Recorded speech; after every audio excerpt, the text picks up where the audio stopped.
You're listening to This Week in the World of Football, which is coming to you from the fabulous World of Football Man Cave, located in the center of the football world, Kalamazoo, Michigan.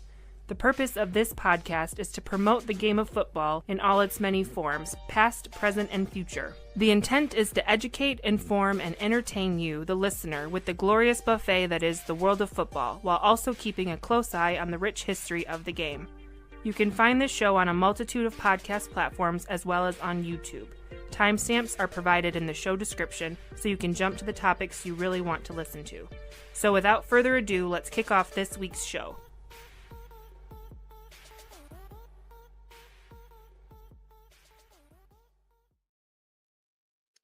Hello again, everyone. This is episode 405 for August 5th, 2025. I'm your host, Randy Snow. On this week's show, the ArenaMania 2 championship game is set in the Arena League. We have playoff scores from the Indoor Football League, and we're going to recap our recent trip to the Pro Football Hall of Fame game in Canton, Ohio. But I'm not here all by myself. Across the table from me, as always, is my son, Adam. Well, kind of across the table. We were across town today doing this thing live. Some stuff kind of came up last night. We're like, we'll do it live. And so Here we are. So yeah, I knew something was up when you actually called me. Normally you text me or you send me a message through Facebook or whatever. My phone actually rang and it was you. And I'm like, oh my God, what is this going on? And yeah, you were saying, hey, I think we should do the show live because this and this and this and this. And I'm like, fine, whatever. So here we are with our second ever live stream show. Yeah, this should be a lot of fun. Hi to everybody in the chat across Facebook, YouTube, and X. So hi, Sea-Dog. Hi, Royce. And hi to our friend Trey from Off the Wall. Yep. We don't want to get a copyright strike, so we can't play the song. But if you play it in your home, more power to you guys. All right. Not only do we have this weekly podcast, but we also make YouTube videos. We currently have over 600 YouTube videos on our channel, with the newest ones being our CFL weekly recap, week 9 for the CFL. We also did 2025 IFL season recap and playoff preview with our friend Trey from Off the Wall. Yeah, that was a lot of fun. It was. You also made a short from that. Trey knows ball. He does know ball. I don't know what Didn't dark that come out wizard he's before got the on his actual payroll. video? What? Didn't that actually come out before the whole video? You already had that? Yeah, I was editing. I cut that out first, threw it out there. So, this is how the editing process goes. I'll find a clip. I'll throw that up first. Be like, here's a tease, because I was working late that night to get that thing up. So. And then we've also posted our Pro Football Hall of Fame game travelogue that we did. And that was so much fun to go down there. We're going to talk all about that in a little bit, but that was another video we just posted in the last few days. For upcoming videos, we've got our Week 10 recap coming probably next Monday, either Sunday night or Monday. Usually Mondays work well for us, so it'll probably be a Monday night. Yeah. And that's it. This week we have scores from 11 games, including 6 playoff games in 4 different leagues from across the U.S. and Canada. We also, so when you hear someone say they can't wait for football season to begin, and you know somebody will, it probably has already happened to a lot of you, you have our permission to laugh right in their face and tell them to listen to our show. That's how we get new listeners. Yeah, it is. Yep. All right, so let's begin our weekly tour around the world of football, and we're going to start off this week with scores from the Arena League. And this was the playoff semifinal round for them. Both games were on Saturday. On Saturday, it was the number 1 ranked Duluth Harbor Monsters over the number 4 Ozarks Lunkers by the score of 69-26. That's 2 weeks in a row these teams have played, and basically 2 beatdowns by the Harbor Monsters over the Lunkers.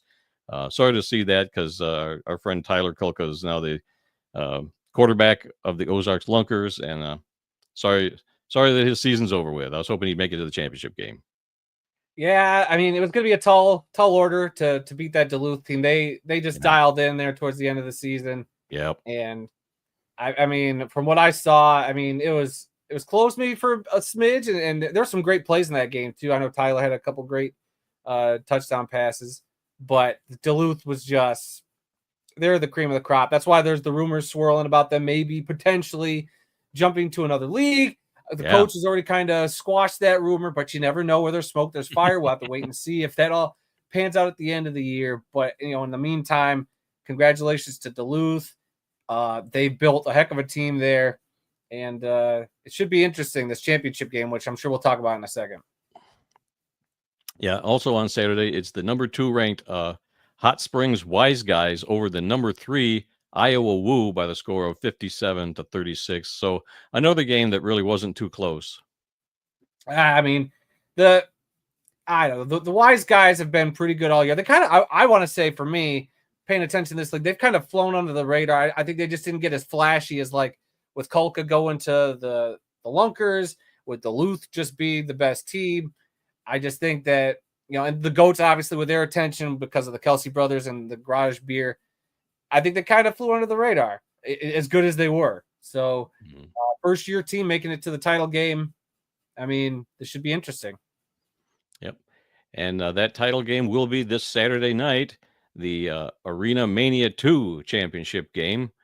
That's going to feature the number 2 ranked Hot Springs Wise Guys at the number 1 Duluth Harbor Monsters. You'll be able to catch that game on YouTube for free.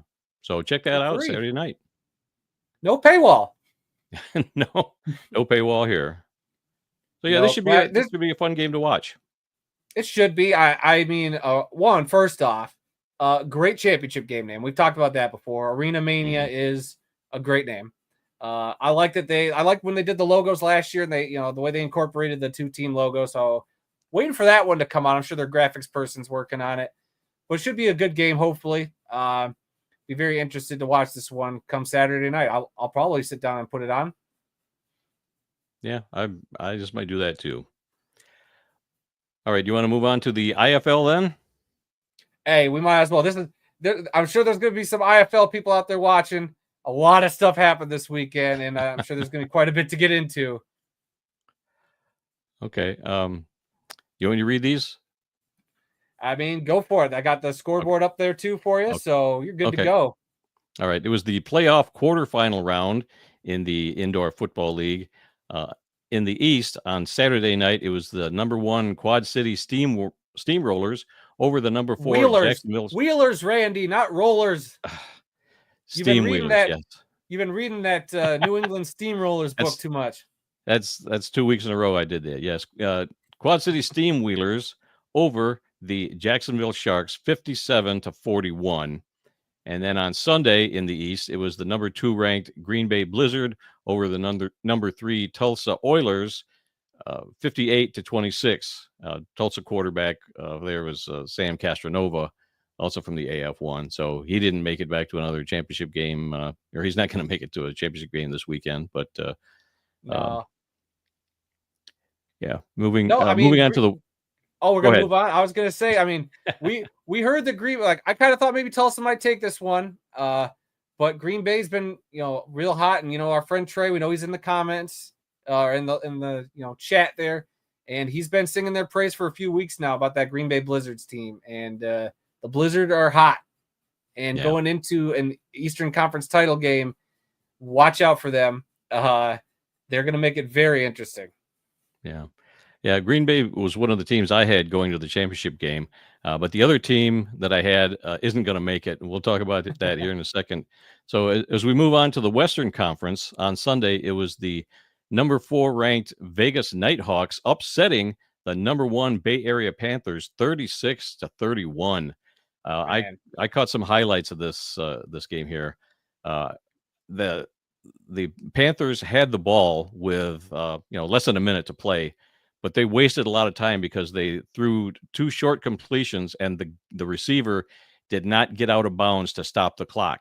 So they wasted like 30 seconds of the time they had left to work down the field, and they were down on their own end of the field. So that really killed them. So they weren't able to come up with the score. They could have won that game pretty easily, but man, that was the bad time management is what killed them.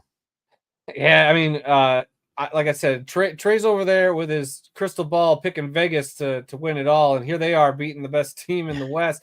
The West being super interesting this weekend, by the way. They made up for kind of the East just kind of being par for the course. The two best teams winning. But man, couple of crazy games here in the Western side of things, and there's even more to this. We'll talk about it in a second with Vegas winning this one. I mean, seems like some more stuff's going Vegas's way. Yeah, in the last playoff game of the weekend in the West, it was a Monday night football game. It was the number 3 San Diego Strike Force upsetting the number 2 ranked Arizona Rattlers 49-48 on the last play of the game. And boy, people are going to be talking about this game for a long time. The head coach had many expletives to say in his post-game press conference, and he did not hold back anything at all. He wasn't happy with the officiating crew. I guess, when I watched the final play, the clock was running and it got down to 1 second. I wasn't sure that they even got the ball off in time. There was that kind of question. But they did, and he threw a short pass, scored a touchdown. There was a flag on that play, and I guess it was for offsides. And they reviewed it, and they picked up the flag. So they allowed the touchdown to stand. That allowed San Diego to kick the extra point and win the game by 1. So, man, crazy ending in that game. Crazy ending. And then also, people are pointing out, like, I've watched the footage. I saw it. The extra guy in motion that never got called for San Diego should have been a penalty. But, I've seen a lot of stuff getting posted about the rules and like how even though they went to review that offsides, they can't look at that other one. Like, unless Arizona specifically challenged that, they couldn't review it. And that's got a lot of people mad, including, did you watch that press conference for the Arizona coach? I not the whole thing, but oh boy, I heard every expletive he used. Yeah. 2 minutes of some of the, this guy's intense. I'm just gonna say that right now. This dude is one intense coach. And we'll see if something happens. I saw, obviously, we keep bringing up Trey. Trey's our IFL expert there in the chat. So shout out to Off the Wall. But posted, one of the Arizona papers or internet writers putting how Arizona, the team, is now kind of put this into question with the league, and supposedly the league's looking at it. And we'll see if we get any news. I doubt it. I don't know. Yeah.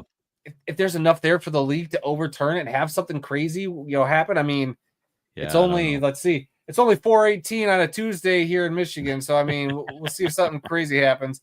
So, we'll see what happens with this protest. Probably nothing good coming from it.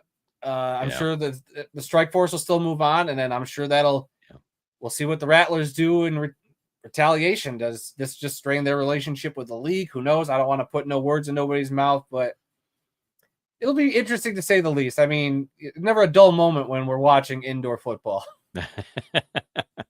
Yeah. Well, these two games, the last 2 games of the weekend were simply incredible to watch, and incredible endings for both of them. The first 2 games, kind of a blowout, nothing really to talk about there, but boy, these last 2 games, they had everything in these last 2 games. Yeah, we'll see if the next round of the playoffs is just as exciting. Yep. And speaking of the next round, the conference finals are set for this weekend in the West. On Friday night, it's going to be number 4 Las Vegas Nighthawks, or Vegas Nighthawks, not Las Vegas. There you go. Say that to me every time I say that. Vegas Nighthawks at the number 3 San Diego Strike Force. And then in the East on Saturday. Hold on. I was going to say, the stories come out that there is a conflict with the San Diego Arena.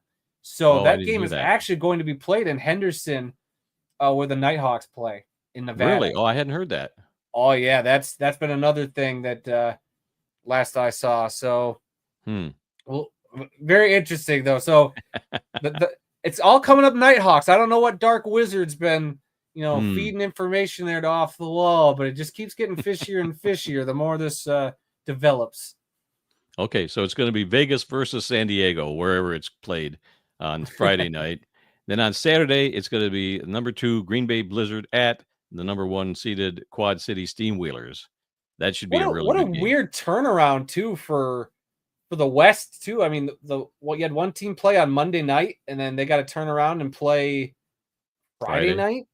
Yeah, like that's weird to me that you would end the weekend with those two, and they're the first one to have to play, the upcoming weekend. It's just Well, it could all have to do with arena availability. it could be. We know that's how it goes in the indoor / arena game. Arena availability is what it is, and you got to just take it when you can get it. Yep. Okay, well, let's move on to some CFL action that we had last week. Let's see. Week 9 in the CFL, it started out on Thursday night with the Ottawa Red Blacks defeating the Calgary Stampeders 31-11. This was a bit of a shock. I mean, I know that Vernon Adams didn't play for Calgary, but I still thought Calgary would be the better team in this matchup. But boy, oh boy, Ottawa being at home, they just put their ears back and they took care of business. We talked about it on the weekly CFL recap. That I think that bye week did them some good, and they kind of looked like that team we saw week 1. I that was a team I thought I'd see more this season, but they just lost their way. I don't know if they're fully back. It is good for them to get in the win column, but I don't know. Bye weeks help a lot of teams, and sometimes they just add more rust. But I think it helped Ottawa, and we'll see where they go from here, because they need to keep winning, because that East, and we'll talk about when we get to the standings, that East better shape up. Otherwise, you're going to have a West team playing in your side of the playoff bracket. On Friday night, it was the Winnipeg Blue Bombers defeating the Toronto Argonauts 40-31. This was a rematch from last week, so they played 2 weeks in a row. Toronto won last week. Winnipeg wins this week. Yep, special teams and defense is the big difference maker in this one. You can't have those turn into touchdowns. For Toronto, what is it? The kickoff and the punt return for a touchdown, and they fumbled it and it got returned for a touchdown as well. So you can't. That's hard to overcome. I mean, Toronto had an interception return for a touchdown of their own in this one. They made a little bit of a comeback too. Otherwise, this was all Winnipeg for most of this game. And like you pointed out, only like one offensive touchdown for Winnipeg during this game, which was the Strevler touchdown run, I believe. Right. So, yeah, we'll see. 3 others on defense. 3 others on defense and special teams. Yeah. So it's definitely, these two teams are not the same as they were in the Grey Cup that we went and saw last year. But I don't know, because Arbuckle. I didn't realize this. Arbuckle is like the second leading passer in the CFL. I guess I didn't realize that, but we'll see. That Winnipeg team, though, what was this? Their 9th straight home sellout. That crowd was bonkers. Yeah.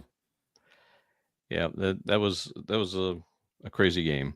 But speaking of even crazier games, on Saturday it was the Hamilton Tiger Cats over the Edmonton Elks, 28-24. There was a 25-minute lightning delay in this game towards the end of the first half, or it was the third quarter, I think. I can't remember. 2 of these games had lightning delays, and I can't remember which was which, but there was a lightning delay. And this was the 6th straight win for Hamilton. So I think they started out 2-0. Now they've won 6 in a row. So boy, oh boy, watch out for the Tiger Cats. They're getting hot, and I know we talked about it. We're still kind of middle of the season. You don't want to peak too soon, but I mean, it's stacking up. Like, this could be Hamilton's year. I don't want to get out too ahead of it, but man, Hamilton's just playing real good football right now, and they've just been finding ways to win. And that's half the battle when you play football. It's finding ways to win, and they're doing it. Yeah, the last 3 or 4 games, they've had to come from behind for a last-second win, and it was basically the same thing this week. I think Edmonton was up 24-21 in the final minutes, and Hamilton found a way to win and hang on for the win. Yeah, and it does stink for Edmonton. I mean, it seemed like Cody Fajardo had the answers. He was the guy that kept him in it and made him look pretty competent. Nothing against Trey Ford, but I don't know. We'll have to wait and see if they can put it together with him at the helm. And I think they got a good matchup this upcoming week. Yeah. And then finally on Saturday night, it was the Saskatchewan Roughriders over the Montreal Alouettes, 34-6. This game had a 1 hour and 15-minute lightning delay in it, and it couldn't have been the same weather system, because one game was played in Montreal and the other one was played in Edmonton. So I doubt it was the same weather system, but both teams had lightning delays that night. And yeah, just not much offense for Montreal other than a couple of field goals. Yeah, a bit of a surprise there, but I don't know. Saskatchewan's been one of my favorite teams to watch this year. That defense, I talk about it week in and week out, that defense is just playing on another level. And here they are. They held the team to 6 points. Yeah. That's really tough to do, I think, in the CFL. Because, I mean, they're built to score in this league. And to hold the team to 6 measly points. So we'll have to wait and see if that momentum keeps up, because I've been liking watching Saskatchewan. If we could get a Saskatchewan and Hamilton collision course, I think I'd be pretty happy. I mean, obviously I want Toronto to get there, but sure, if I want a good story right now, I think the Hamilton-Saskatchewan story is pretty intriguing. Yeah, well, Saskatchewan's got the best record in the league. We'll talk standings here in a minute, but yeah, they've got the best record in the entire league right now.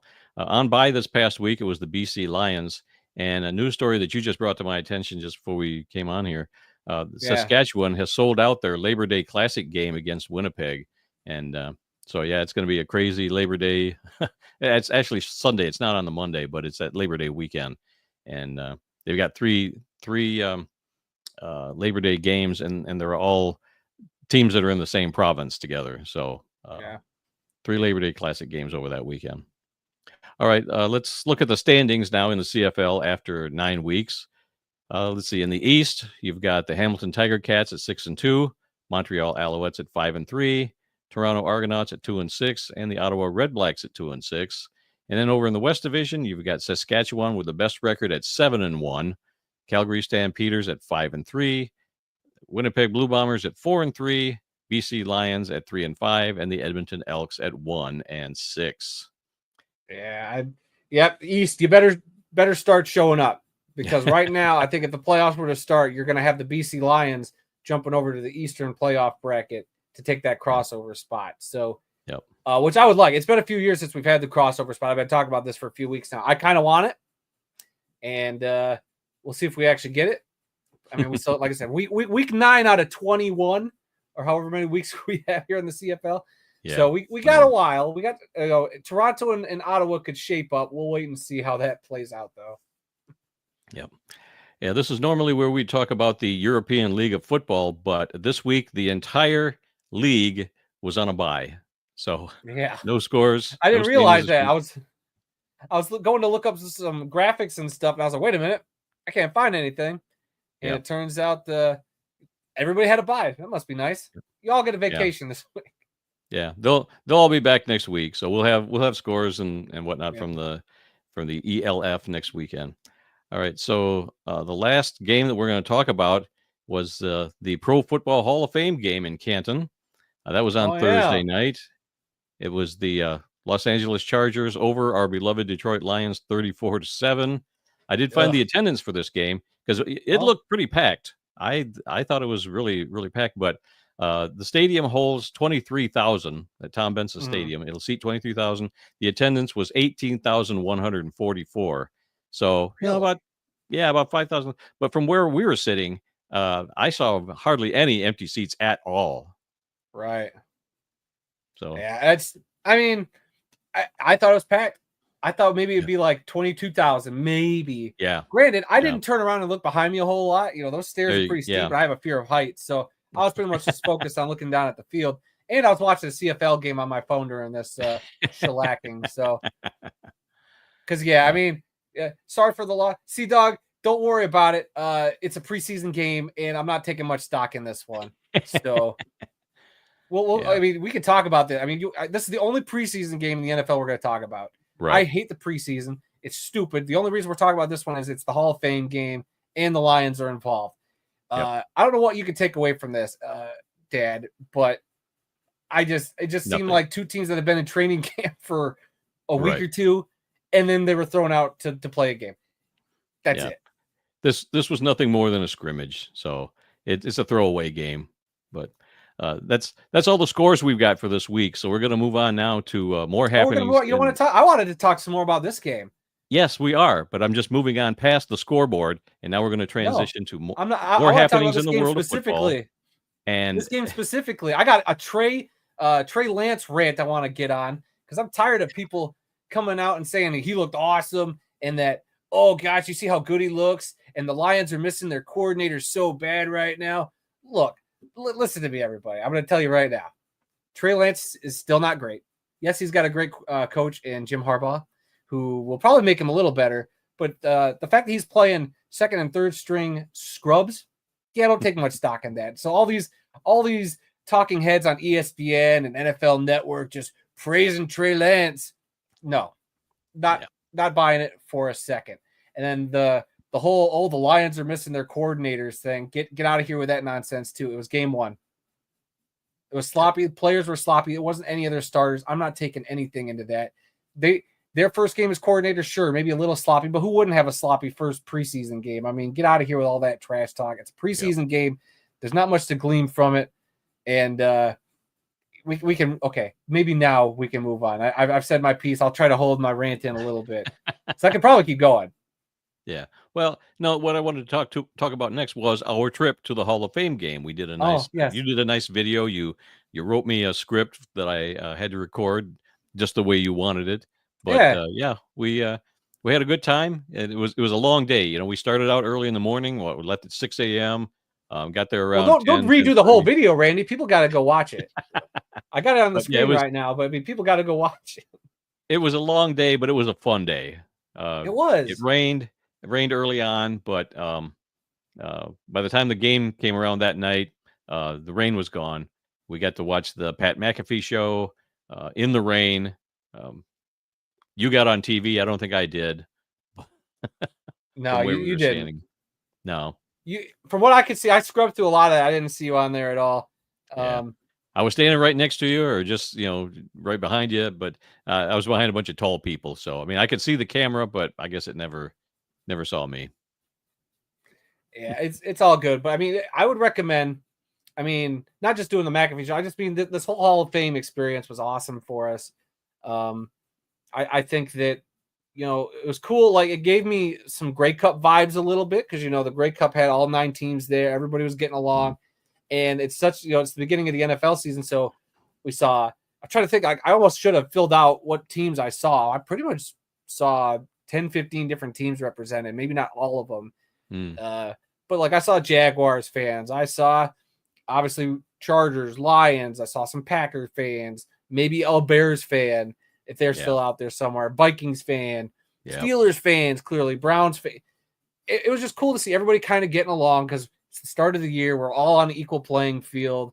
Nobody was really crap talking, even though there was like a Browns fan and a Steelers fan who were kind of jawing back and forth, because they were like hitting the beach ball at the McAfee show. The beach ball was kind of getting tossed around. So guy making fun of, like, oh yeah, I'd expect a Browns fan not to be able to hit that ball that far, or something like that. It was a lot of fun. And the Hall of Fame is always cool to see. If your team's in the Hall of Fame game, I think that's even more reason to just go check it out, because it had a very college atmosphere to it, being at Tom Benson Stadium there in Canton, because it seats about as much as, like, I don't know, it felt like going to a Western Michigan game almost. That's how intimate it was. And I just think that's a great atmosphere. And how often do you get to do that for an NFL game? You don't. Any NFL game you go to is going to be a 60,000+ seat Coliseum, and here it was a 23,000 seat, outdoor stadium right by a highway. Well, I've been saying that since I started following the Lions in 1975, I think they've been in 2 Hall of Fame games, and one was in the late 70s, because they were still only playing 14 games at that time, and then I think the other one was 1991, and you were what, 2 years old in 1991? So I don't think I would have gone and taken you to that one. So this was really your first opportunity to see the Lions in a Hall of Fame game. And it could be my last. So who knows when they're ever going to play again. But who knows? I was so excited to go and see the game, and it was a fun time. Would you want to go back to one? This is hypothetical, because we just did it.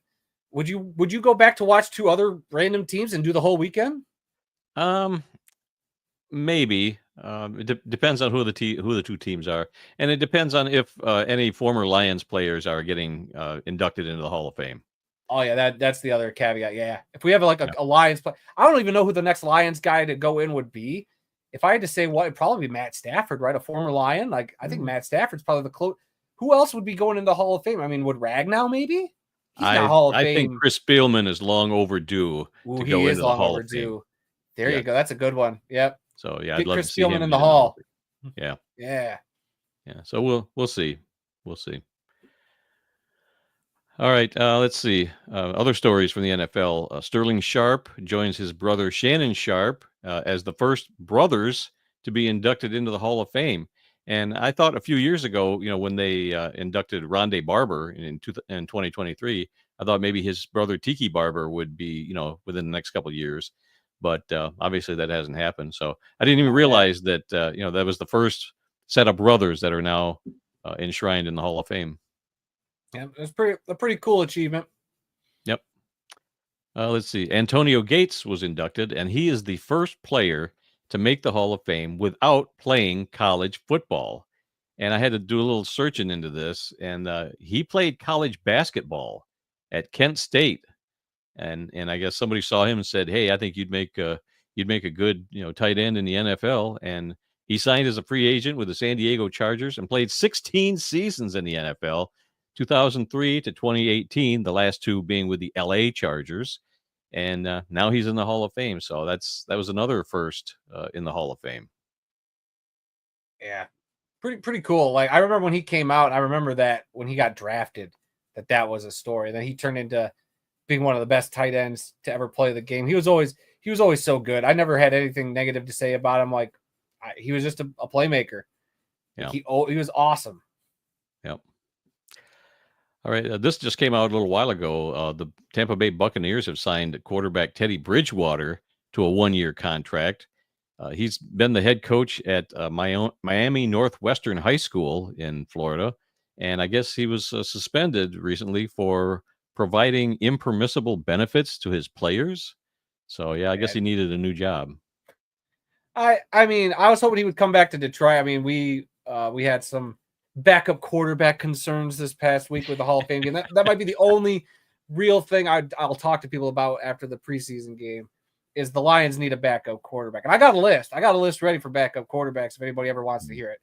But no, it stinks that I thought maybe he'd come back to Detroit if he wanted to play again. But I mean, down in Tampa, Florida, near where was trying to coach. We'll see what happens with all that. So yeah. And real quick before we move on, there is a breaking news item that just came across the wire here. Okay. Vikings wide receiver Jordan Addison has been suspended for the first 3 games of the 2025 season for violating the NFL substances of abuse policy. So let all that shenanigans begin again. Players getting suspended for, I don't know, maybe taking cold medicine and whatnot. Yeah. Yeah. Who knows? And then our last story from the NFL, you just reminded me a little while ago that tonight is the premiere of Hard Knocks with the Buffalo Bills on HBO Max. I completely forgot that this was the week that was going to start. Yeah, tonight. So which means we'll talk about I'll at least watch the first episode. Yeah. We'll talk about that next week on the show. So as we talked before, interesting that it's a team that is good being on Hard Knocks, like a team that's been consistently good, by the way, not like, oh, they were crappy last year and they're rebuilding. So what could we mine from this story? But it's actually a legitimate team that has Super Bowl aspirations the last few years and one of the best quarterbacks to play the game. So we'll see how that goes. Yeah. Well, they just made that announcement, about a week or two ago that Buffalo was going to be the team. I felt like it. Like, I couldn't remember if they had mentioned this earlier in the summer or if it like legit just dropped out of thin air because it caught me off guard. Yeah, I just remember hearing about 2 weeks ago, and I'm like, dang, that's kind of late in the year to hear that. So who knows? All right, hey, let's move. Dale, real quick, Dale, saying that he knows Bills fans can't wait for this to start. Look, all I know is like I get the Hard Knocks is probably a little bit of a distraction, but when the Lions were on it, as Lions fans, we were all eating it up. So I'm sure the Bills fans, Bills Mafia, they're going to eat this up, and I'm sure it'll be good. Anytime NFL Films is involved, it doesn't matter to me. It's usually 99% of the time, it's usually great. Yeah. They do a great job, even if like I don't know. It's a boring episode. At least it's shot beautifully. They know Yeah. what they're doing with them cameras. I'm just saying. Yeah. Yeah. The NFL Films doesn't put out a bad product, no matter what they're filming. Nope. All right. Moving on to some news out of Arena Football 1. Head coach head coach Cedric Walker and the Billings Outlaws have mutually agreed to part ways for the 2026 season. Now, there's all the talk that Billings is going to move from Billings and find a new home this year and whatnot. And I can't remember who said this, but somebody's thinking that he may be taking the Cincinnati job, which it hasn't been officially announced that Cincinnati is getting an expansion team yet. But no, but where there's smoke, there's fire. So I'll give credit. I heard about this first, even about Cedric Walker leaving, because I thought him and Steven Titus would be tied at the hip no matter where they went. Yeah. But this was over on Shady Sports. Shout out to them. I watched their this week around the indoor football world, and they brought this up. Krish over there talked about he kind of, I won't say he broke it, yeah, but he's the first one I heard talk about it. Said he was leaving for Cincy. That part hasn't come out yet, but I heard it from him before I even saw this press release or this release from the Outlaws. So yeah, clearly there's something there. And while yes, Cincinnati hasn't been officially announced, that's everybody around AF1 fandom is kind of surmised. While it's not official, like anything can happen between now and whenever they make these official announcements, which I don't know.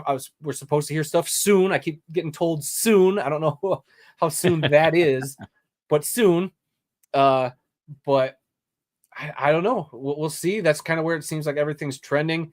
There's a lot of rumors right now. So until anything's official, right. Like I've even on that show on Shady Sports, they talked about the potential of the two Kansas teams, the Storm and the Liberty, maybe jumping over to the NAL. We'll see if that actually pans out, what happens there. So, it's just the stuff floating around out there. We'll see if it comes true or not once it gets official. But I'll give this to the AF1. Not a whole lot of rumors and leaking coming out of that camp right now. So we'll give them credit because we still don't even know where this Michigan team is. So that should be interesting. Yeah. Yeah, look up the word soon in the dictionary and see, how long are we going to have to wait to get some word here. To me, soon should be like 3 days. Well, I guess that's not true. You asked my fiance, how soon is an engagement supposed to happen? And I think I dragged that out for a few months. So we'll see what happens. Oh, that's just you. You get your procrastination from me. That's a family trait there. Yeah. Okay. All right. We do have a little news out of the National Arena League. They've got a new expansion team coming next year in 2026 called the Pueblo Punishers. Now, when I saw this logo, I thought it was pretty cool, but you have some issues with their logo. It looks AI as heck. Look, I love the name, first off. The Pueblo Punishers, yes. A plus name. Yep. The branding lacks something to be desired for me. I get you want, with the name Punishers, you think you would want a menacing logo, and I get the thought behind that, but one, it looks AI as heck. It looks like a ripoff of the Marvel Comics Punisher logo, so I'm usually not crazy about that. When I think something's a ripoff of another thing, for me, just a little bit of an issue. I like the color scheme. If you're going like purple and silver, interesting color scheme, but this looks like something that you'd see in your local town, a guy putting on the back of his truck, and maybe that's what they're going for. I don't know. I think they could have done a whole lot better with this thing. See, I'm not the only one. It reminds me of the Punisher from Marvel. So, yeah, I don't know. I think they could do better. But that's just me. When you think the Punisher, of course, you're going to think of the Marvel character with the skull. I saw a press conference on YouTube where the owner, it's a lady owner, I forget her name, but she was doing a press conference, and they already had T-shirts with that logo on it. So, they want to have something real quick. So it's cheaper to go with an AI developed logo than to wait for an artist to come up and have revisions and this and that. So who knows? I don't know if that'd be the final product or if they'll tweak it between now and next fall. But yeah, they've already got T-shirts with that logo on it. So if you like that, I'm sure you can find them for sale out there somewhere. Maybe, and I'm not 100% sure that this is AI, If it is, I don't know. I wish we would go to. We need artists. Like this isn't a topic, but I mentioned on that Shady Sports stream that the Dallas Falcons are moving and becoming the Austin Falcons, and they got like an AI logo, and it looks like something straight from Chat GPT because I've done it before. I know what that kind of style looks like. So I don't know. I get it. These smaller indoor leagues, I don't know. You got to do something to make your brand stick out. And if you got to rip off a Marvel/Disney property, I guess go ahead. But for me, I just wish that there'd be a little more creativity to it. I get you want to get your branding out there and you want to start moving forward with that, but I don't know. I want more creativity, guys. That'll make me buy a shirt. That I probably won't buy this shirt. All right, we've got a story out of the UFL.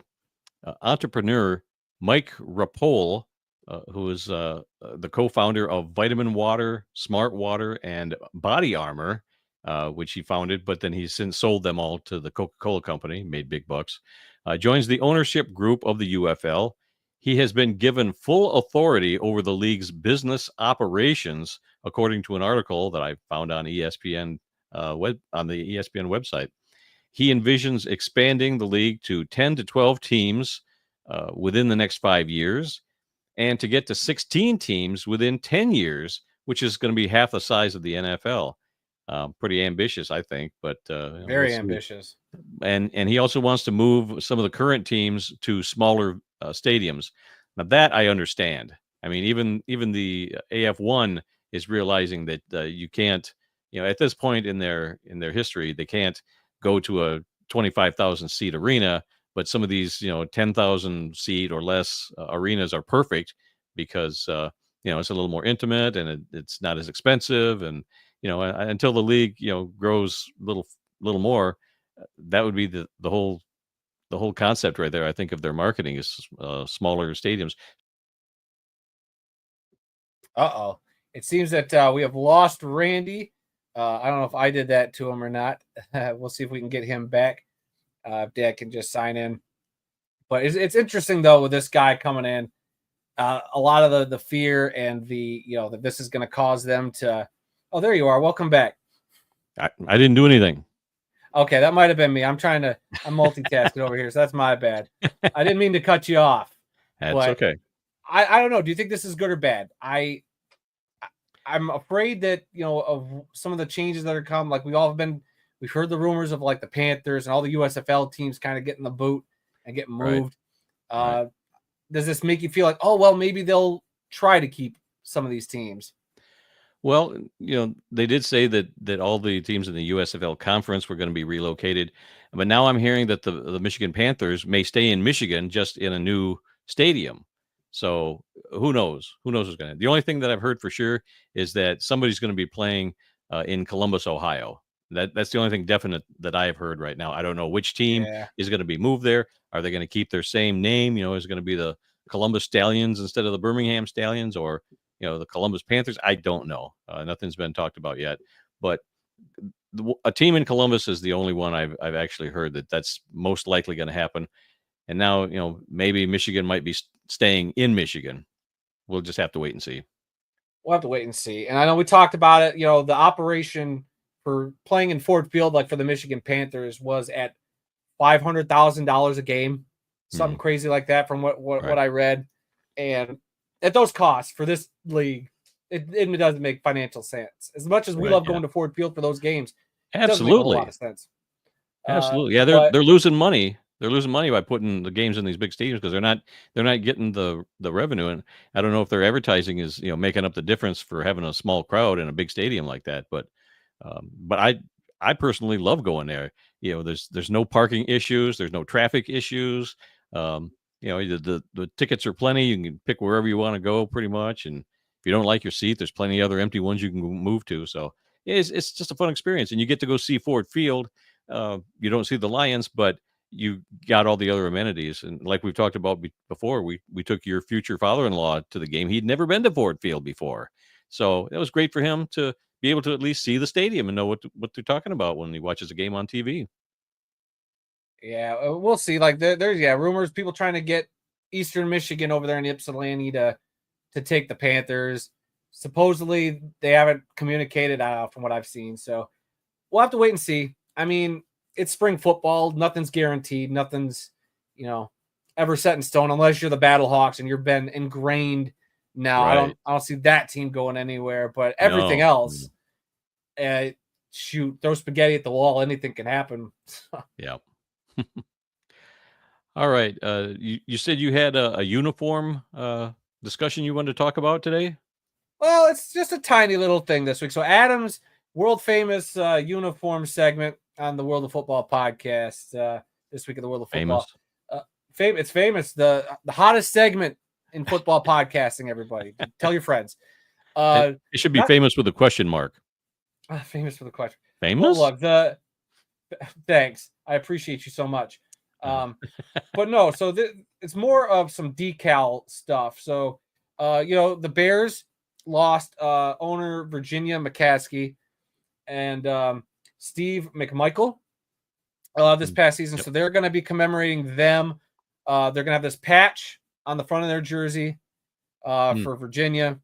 And then they're going to have that sticker on the back of the helmet there for Steve McMichael. They're going to wear that all season long. I thought they're both pretty cool.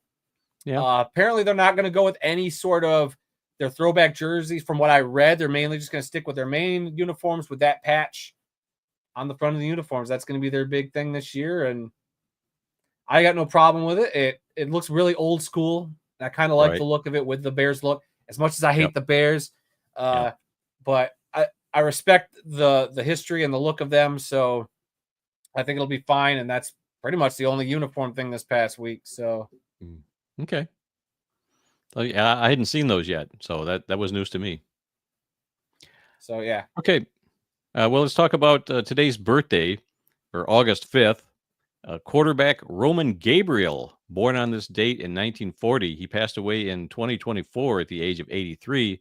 He played his college football at North Carolina State, was the second overall pick in the 1962 NFL draft by the Los Angeles Rams. He was also selected with the first overall pick in the 1962 American Football League draft by the Oakland Raiders. He signed with the Rams and played 16 seasons in the NFL. He was with the Rams from 1962 to 1972, and he also played for the Philadelphia Eagles from 1973 to 1977. I think he did some TV work also, because I saw something where when I was looking for pictures to put on here, he was on an episode of Gilligan's Island where he played one of the native headhunters that came to the island on one episode. I'm not sure if that's a real thing or not, but I just thought that was interesting. But yeah, Roman Gabriel's birthday today. Let's move on to obituaries. We have one obituary this week. This is where we take a moment and honor those who've made the world of football a better place. Our obituary this week is that of Billy Krischer, a guard in the NFL and the American Football League, has passed away at the age of 89.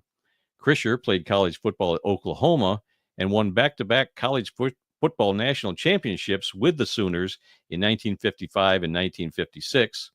He was selected in the third round of the 1958 NFL draft by the Pittsburgh Steelers. He played for the Steelers in 1958, just one season, but he also played for the AFL's Dallas Texans in 1961 and 1962. All right, finally today, we're moving right along here to our upcoming events calendar. Saturday, August 9th. I was going to say, that's a Year. Saturday. What are you talking about? Saturday, August 9th, the Arena League's ArenaMania 2 championship game between the Duluth Harbor Monsters and the Hot Springs Wise Guys. Let's see, on Tuesday, August 19th, it's going to be our 8th anniversary show. We've been doing this for 8 years, and people still want to watch to see what kind of a train wreck we put together every week. And they're getting their money's worth every week. Saturday, August 23rd, the college football season begins with week 0. They have 8 games on their schedule, highlighted by Iowa State versus Kansas State at a game that's going to be played in Dublin, Ireland. Let's see, Saturday, the same day, August 23rd, the Indoor Football League's national championship game is going to take place in Tucson, Arizona. Man, I'd love to go to Tucson again. It's always had a good time in Tucson. And then finally, Thursday, September 4th, the NFL season officially kicks off on a Thursday night with a game between the Cowboys traveling to the Eagles. So NFL football is right around the corner. Even though NFL never left us, some people seem to think it doesn't really start till the NFL comes around, but you would be wrong. Whoever. Oh, whoops. I did it again. You So did many it buttons, again. Randy. I did it again. I was going to click something else. My apologies. I can take a hint. But also, yeah, thank you for bringing this up in the chat. Our fantasy draft, August 31st. We're doing our draft night. We have 10 teams. My team, Goff, Uck Yourself. Named after Jared Goff. There was a space there. I don't know what you think you heard, but it's based on Jared Goff. So very, very excited for our fantasy draft. We'll see how that goes. I'm sure I won't turn that into content somehow on this channel, right? This channel is a fantasy football free zone. I'm sorry, we don't talk fantasy football. Well, you say that, but when I release a video I got coming up for my fantasy league, I'll put it on this channel. You'll say otherwise. Yeah, I may not be watching that. Anything else before we close out the show? I mean, we got a few minutes, everybody. If you guys got other questions, I started a few things during the show, so don't worry. I saw a lot of the questions.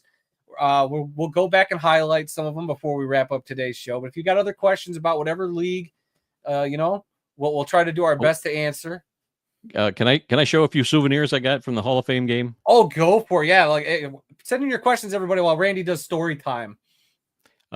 Actually bought a yearbook at the game. You never see these anymore at NFL games or even baseball games, but they actually have an actual magazine with stories about the Pro Football Hall of Fame. When we got there and we got on our shuttle bus, they gave us one of these things here that talked about where to go, what to do, times and everything. That town, they've got this running like a well-oiled machine, getting people from place to place, parking at the fairgrounds, shuttle bus, actual school bus. And especially, you couldn't watch the game without this. All the players that are out there that you had no idea who these newbies are. So many times, right from the opening kickoff, who was that Lions player that just fumbled the opening kickoff and lost the ball for us? We had to look him up. What was his name again? Look him up. It was number 15. He's a linebacker. Yeah, number 15. What was his name? Yeah, do you need your reader glasses on? Grant Staud. Yeah, he fumbled a linebacker returning kicks. It was interesting because he did that, and then I didn't realize he was a linebacker. Then I saw him out there playing defense, and he was flying around. He made a great highlight set. So he made up for it, I feel like. Yes, so I'm curious to see if this guy makes the roster or not. But he's the first player that really caught my eye outside of a guy that Randy said in the video is going to be a stud, and that's Isaac Tesla. I was just reading what I was told to read. Hey, you made it sound great. Oh, you got your magnet? I got all kinds. Anything that had the two teams on it that were playing in this year's game, I wanted to remember. So I got this refrigerator magnet. I got a coin that's got the two teams on it. I got the same one, yeah. Yeah, and I also bought a pin. I've got a huge pin board over there. I've been collecting pins for years, military pins and NFL pins, all kinds of football pins. So it's already on my board, so I won't show that. But yeah, just a few of the souvenirs that I bought during the weekend. So much fun. I encourage anybody to, especially if your team's in the game, go to the game. It's so much fun. Yeah, we might have to you got to do something with that pin board, like showing off some of those pins and talking about some of them, because you got a lot of pins. Yeah. It's a big pin board. Yeah. I'd say go over and show everybody, but I'm sure that the man cave's a mess right now. Yeah, no, when I was working, I had them all in my cubicle. I had this cork board around my cubicle. I had all my pins up there. And when I brought them home, my wife bought me this huge pin board and said, let's move them all to this thing and you can display them, keep them displayed. And so I did. Yeah, I appreciate that. Oh, yep.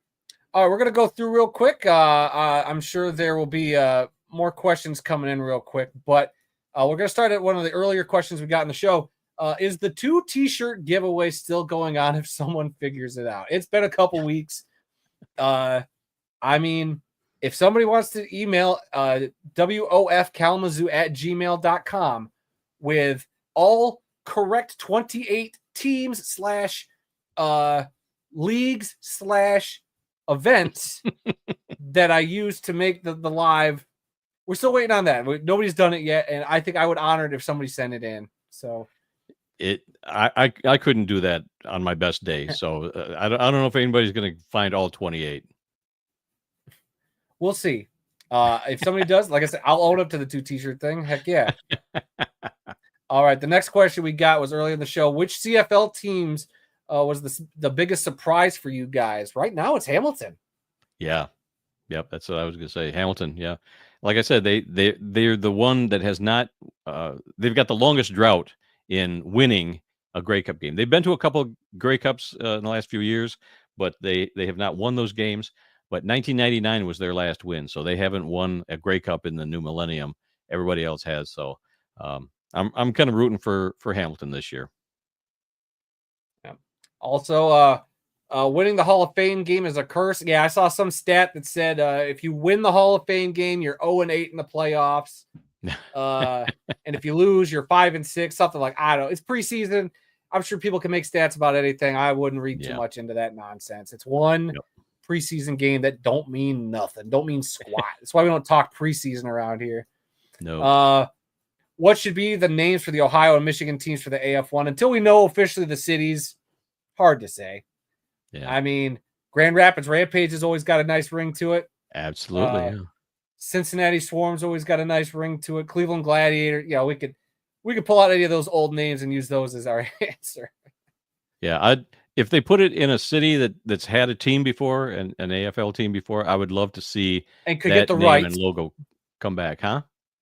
And they could keep the rights or have the rights to that, because I don't know how much is wrapped up with the AFL trademark and all that. Right. So. But yeah, I would love to see the old name and logo come back. But yeah, who knows? We're not privy to all the legalities of a lot of these things. Right. See another one. Adam, how about you do a redesign video for the UFL teams? I mean, we'll wait and see once the league shakes out and we know what teams we got going into next season. That's definitely a possibility. I would have fun doing it. Would people watch it? I don't know, Dad. Would you watch it? Probably not. Okay, well, there you go. I might. I don't know. The last one you did was pretty good. Thank you. Thank you so much. I put a lot into that one. Adam, I'd love to play fantasy and hear more about fantasy from you in this channel. Look, I barely know fantasy. I mean, I've never won our league championship. I'm in the process of upgrading. Like, if you see behind me, I won the toilet bowl last year, so my name's on the plaque back there. So I got our toilet bowl trophy from this past year. So I'm not one to take no fantasy advice from right now. My brother Aaron, who is on our weekly NFL picks, he won the whole thing this year. I still have to give him the trophy, by the way. I gotta still get all that sorted out. I just saw him last weekend. You could have given it to me. I could have taken it down there to him. Oh well, hopefully he comes up to the draft party. Are you guys still going to do picks for the NFL season? Yes, C-Dog, we are. We are even debating on doing that as a weekly live stream. We could do that, get our picks in and out, take questions and other people's picks, and just have a good time this year. You know, try something a little different. So that is the plan. We're still going to do it in some form or fashion. We are still going to do it. Yeah. All right. Let's see. Could this be the ELF's last year? I heard about European Football Alliance was made by 8 teams of ELF. They seem to be fine over there in Europe. Yeah. I mean, I think people are digging it over there, so I don't see them going anywhere anytime soon. They've been around for, what is this, 3-4 seasons now? 5 seasons? So yeah, three or four. I can't remember. But yeah, we covered the championship last year. Yeah.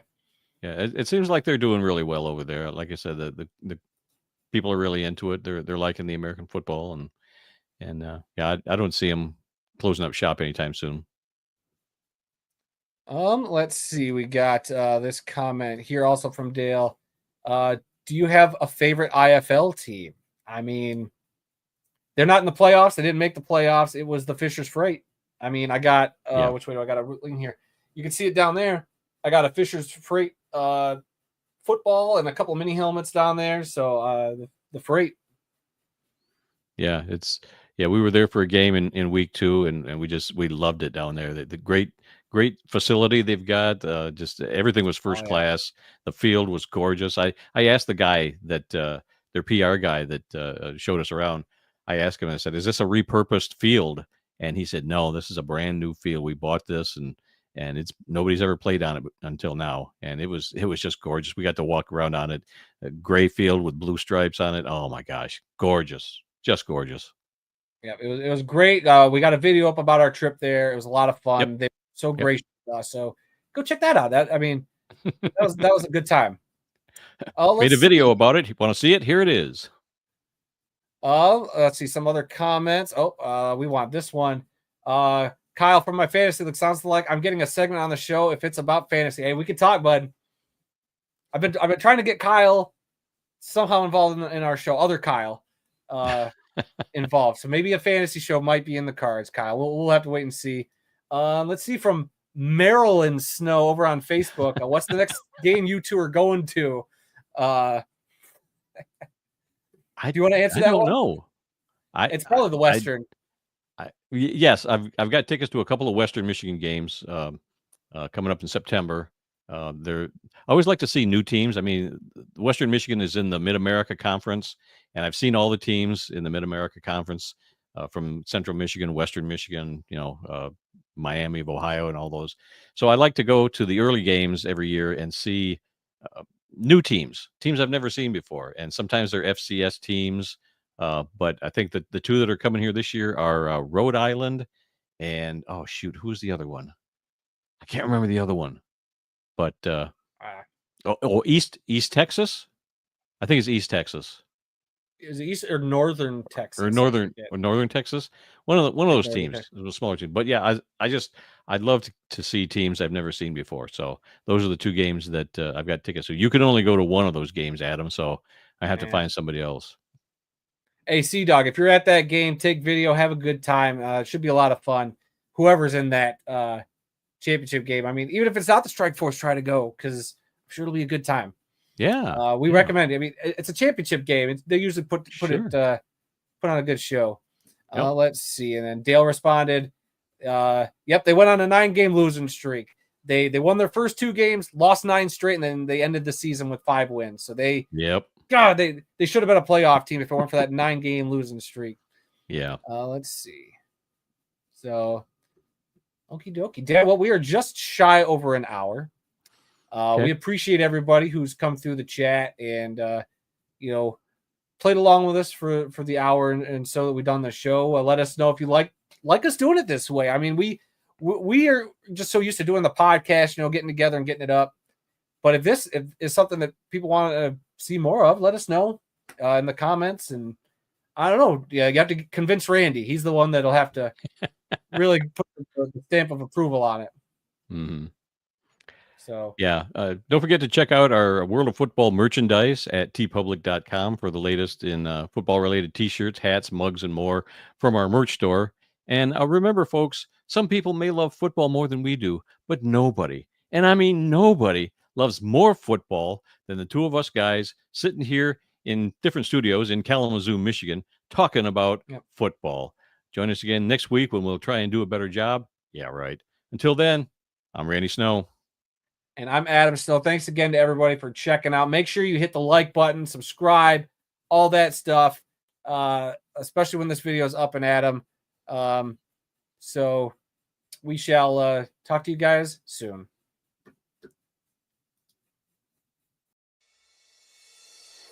Thanks for listening, and we hope you enjoyed this installment of This Week in the World of Football. New episodes of the podcast are posted every Tuesday and can be found wherever good podcasts are found. You can find the World of Football on Facebook, Instagram, and X by searching for TWOF Kalamazoo or using the links down in the episode description. Head on over to YouTube and subscribe to the World of Football for more fun football-related content. Just search for the World of Football Kalamazoo or use the handle @the World of Football. Thanks for listening and hope to see you again next time.